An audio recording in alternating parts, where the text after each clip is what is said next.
in true necromonger style, you keep what you kill. That's going to be the focus of this 40K podcast, and I want to share with you guys one of the little mini games, one of the little friendly rivalry that I've played in 40K, that I continue to play every now and then. And it might be hit or miss. This might be something that you can do as part of your gaming group, a way to kind of expand 40K out besides just blowing stuff up and rolling dice, although certainly that is important on there. We see a lot of customized dice these days, and dice 40K just, you're rolling lots and lots and lots of dice, and it's been more easier than ever to get a set of custom dice based on your army, not only in color, but we see a lot of the dice that'll have either on a 6 or a 1 a custom symbol. Maybe it's a chapter symbol, maybe it's your gaming club, maybe it's a chaos star, and you have these dice. So in 40K, we tend to play the same group of people. You might be part of a gaming club. You might be part of a gaming group. It could be small. It just could be basement battle brothers.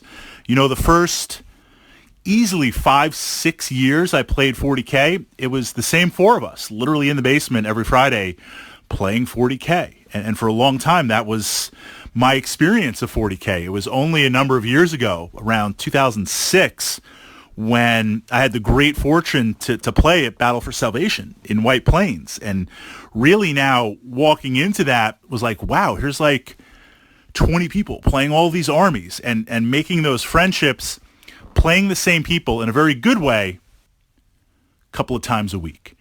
Also going to tournaments when I was big on the tournament scene in 40K. Admittedly, these days I'm 99% narrative for 40K on there. When we get 9th edition, you know, just to speed up that learning curve and jump in, I'll play in some more organized events, but organized events, competitive play tournaments, I'm in with that with X-Wing miniatures.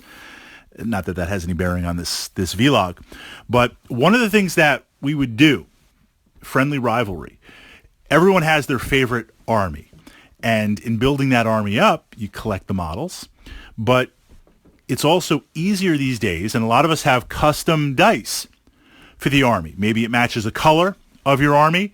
Maybe either on the 1 or the 6, you've got a Chaos Star or a chapter logo, or maybe your gaming club logo. And in 40K, you're rolling lots and lots and lots and lots of dice. I mean, you might have a bag of 20, 30 dice, more than that, because you're going to lose 1 or 2 here, and just rolling lots and lots of dice.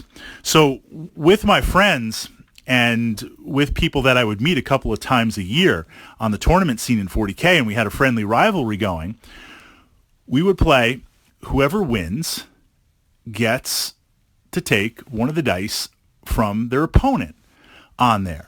From that, and that's the spoils of war. And now they can utilize the dice right now, so it would be kind of back and forth, and maybe I'm up 2 or 3 dice, maybe I'm down a couple of dice on there.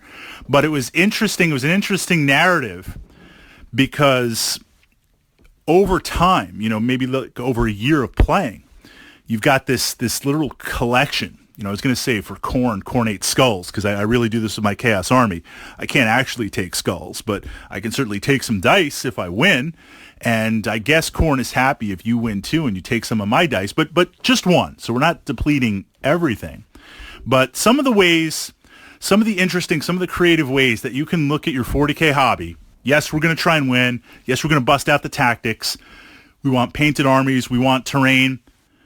But let's pull in and let's make the most. Let's explore all the avenues that we can with our gaming friends to cultivate that rivalry, to cultivate that story, and to bring it so that the next time we meet on the field of battle, there's glory or there is revenge to be won.